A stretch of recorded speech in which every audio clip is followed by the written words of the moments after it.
冲水的时候，马桶声音很大，而且冲完了以后呢，那个水它从上面往下滋水，这个声音水没有灌满之前。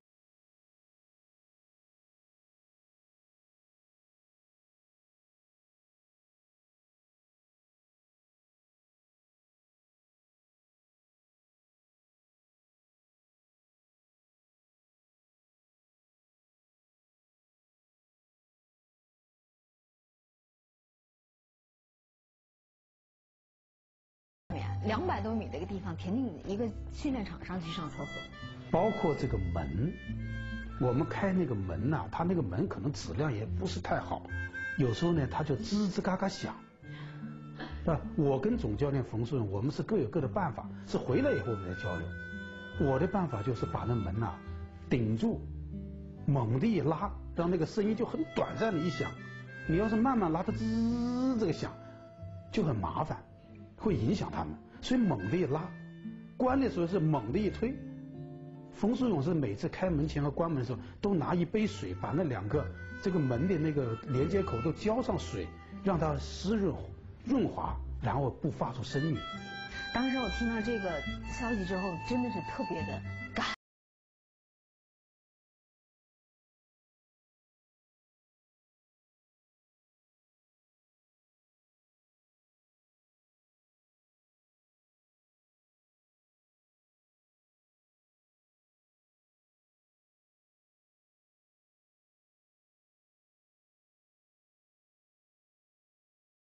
我们既看不到我们紧张，给他自己有压力，同时呢，大家都在这个呢非常自觉的，能够给运动员创造一个很好的环境和条件。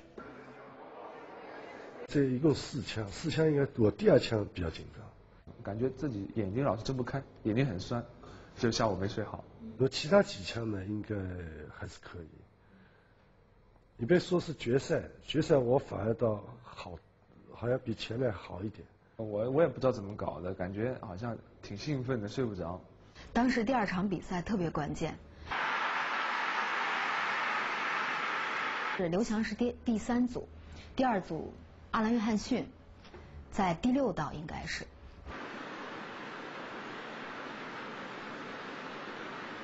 第6道发生了戏剧性的一幕。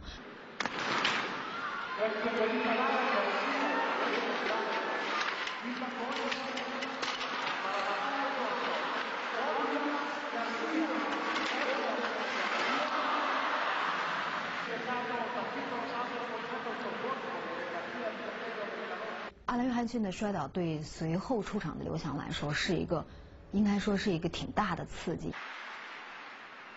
我觉得约翰逊出局，也可以说是他一个疏忽。我觉得凭他的实力根本就不会，因为他很少好像摔啊，最多敲篮。你想想看，从篮下底下摔下去过，是每个人都不可能想到的。阿兰·约翰逊是1996年亚特兰大奥运会的冠军，但2000年的时候因伤没有拿到奥运会的金牌，甚至是奖牌吧。这场比赛他也等了很多年，对他来说是一个重新证明了自己，而且也不是一个很激烈的交锋。第2轮，但是意外的摔倒了之后，对第2组出场的刘翔的震动就是挺大的。刘翔毕竟奥运会对他来说是第1次，他还是一个年轻的选手。所以说我最紧张应该是次赛，因为次赛呢，一个方面就他下午没休息好，这是一个。完了第二个因素呢，艾伦强森在他前面那组跑的，也在第6道摔了一下。那么刘翔也是第6道。那我会联想到他第6道，我不要我等会儿上去，怎么，对。因为刘翔也曾经发生过这种问题，就在马德里那个世界杯就打过一次篮，后来就没跑到底。没想到第1枪抢跑了，下来的时候，其实我们想缓冲一下这种紧张情绪，就问他说：“你是不是故意抢了一下？”很少抢跑啊你。没有，我想压一下枪，反正是是在没关系啊。事实上，从常年的采访当中能感觉到他的紧张，但刘翔他为了给别人一种自信，他不想表现出来自己对这种大赛的一个紧张度。他说没有，只是想压一下枪。压也没有压到。事实上，前面有阿兰·约翰逊这样重量级的选手被罚出局，对他来说应该说有一个很大的影响。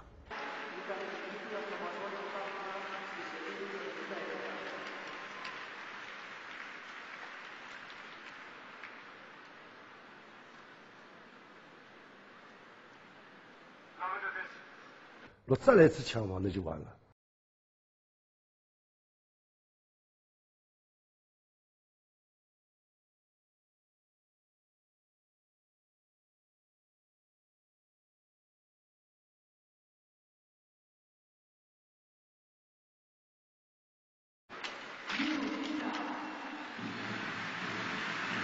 他有压力，没有压力他不会在第二枪抢跑，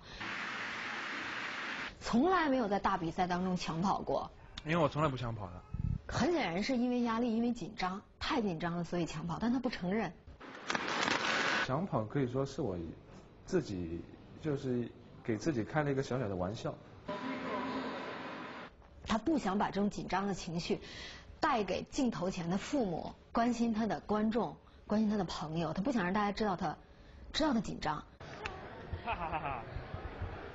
我记得我只追问了一个问题吧，就是说事实上我知道你的压力很大，为什么你从来没有表达自己的压力？他说，我不想把压力再给别人了，再给别人就是2个压力。